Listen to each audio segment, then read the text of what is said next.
Hi guys and welcome back in this cold morning. Yes, today is cold here in Riyadh in Saudi Arabia, and as you can see this is an engine that I already made in the channel. It's the Ferrari 250 GTO V12, and now I'm proudly to say that this ish word, as you can see I'm deleting it. It's deleted. And if you're wondering why, because I've received 3 or 4 comments on my Snapchat on the video itself saying that this engine is not like the real thing, and it should use not 2-barrel carburetors, it should use the DCOE Italian made carburetors, because as we all know the V12 in the 250 GTO uses a 6 Weber carburetor, right? Carburetors. So I've searched the internet, I've been searching a lot, so I found this website called the ultimatespecs.com. On this website you can find any specs on any engine you want. So I searched the Ferrari 250 GTO, the model is 1962. It says here it's a V12 engine, so let's start with the specs. It's a 60 degrees 12-cylinder cast iron block. The specs are 73mm on the bore and 58.8mm on the stroke, which equals 2953 cc, which is a 3 liter. This is a perfect spec. Now the head and valves are overhead cam with 2 valves per cylinder, also correct. Cast iron heads, also correct. The internals are cast, also correct.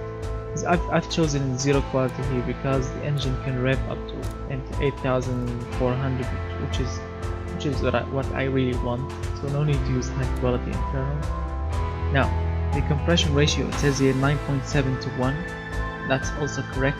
Now as you can see here, the difference right now is the horsepower and torque.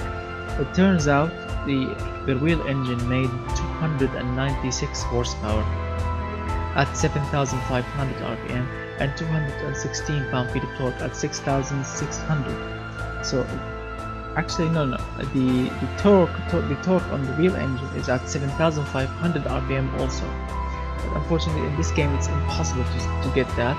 So I'm happy to see the real numbers itself. So as you can see, it's 296 horsepower and 216 pound-feet of torque, which they are perfectly matched to the real engine.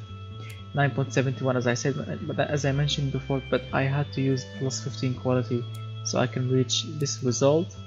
Naturally aspirated, of course, it's 1962, and now I'm using, as you can see, DCOE carburetors, which they are Italian made, and I think they are the Webers as we call them in real life. 6 carburetors as you can see. Racing configuration, which means no air filters and a racing intake manifold. Super leaded 98 octane fuel. Actually I'm using 93 as you can see here, so okay. 13.70 air fuel mixture. The ignition timing is at 79, and the RPM limit is like the real engine, 8,400 with plus 8 quality. Now the exhaust is a racing tubular, as you can see, dual exhaust with 1.5 inch, yes, it's a 1.5 inch exhaust diameter, or 38.1mm, which is small. No catalytic converters of course, and no mufflers. Yes, I have removed the mufflers with plus 13 quality, and I have reached the correct power and torque figures. As you can see, the engine is everything in the green, nothing is braking, nothing is shattering. The exhaust is a little bit restrictive, which you know what it should be. As you can see, the engine is producing the correct power and torque. But if the RPM is correct, the engine is smooth for a racing engine. It's responsive in 1962. It's loud like the real thing. And yes, the reliability, unfortunately in automation here, the reliability when you are using overhead cam or dual overhead camshaft in 1960s or 50s or even in the 70s here, when you choose the time, the reliability isn't really high. It doesn't tend to go high, because in the automation, you know, the automation developer teams, they said that in the 60s the engine weren't really that reliable. But we know, as car guys, we know that there are some examples that they are still living to this day without an engine rebuild. So yes, I don't believe this. Just don't look here. When you are making engine in 1960s or 70s, just don't look here. The fuel economy, well, at 11% for a racing engine in 1960s, yeah, I consider it very good.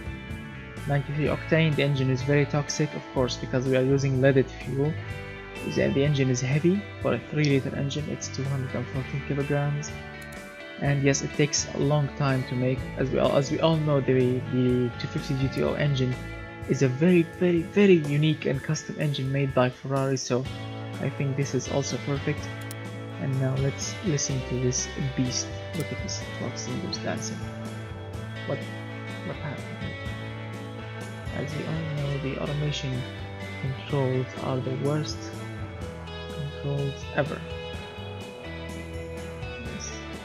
Where's the reset camera? I think there is a button to reset or something. Size font. Reset camera, here we go. Alright, perfect. As you can hear right now, it sounds like a vacuum machine. These are the DCOV advantage.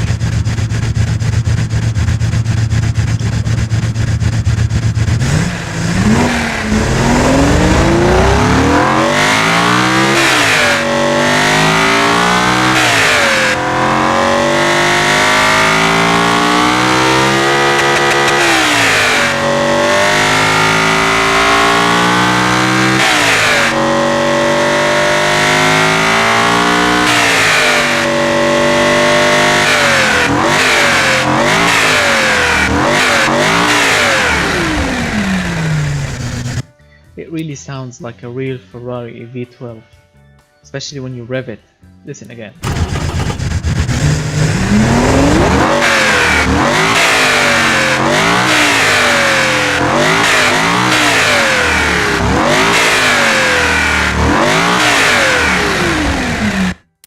Amazing.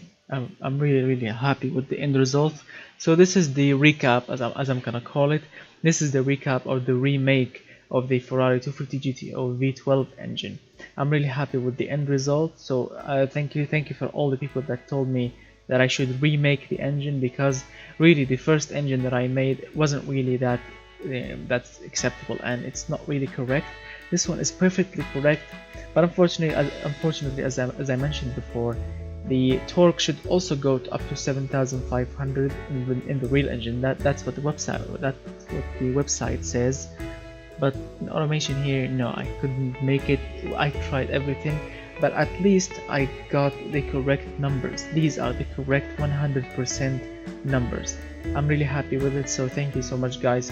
Thank you so much for all the guys that told me I should remake it, and thank you guys for watching. If you enjoyed the video, remember to smash that like button. I want to see those likes go up, and if you are new to the channel, remember to subscribe and press that subscribe button, and press that also the notification bell button so you can get a notification on your mobile when I release a new video.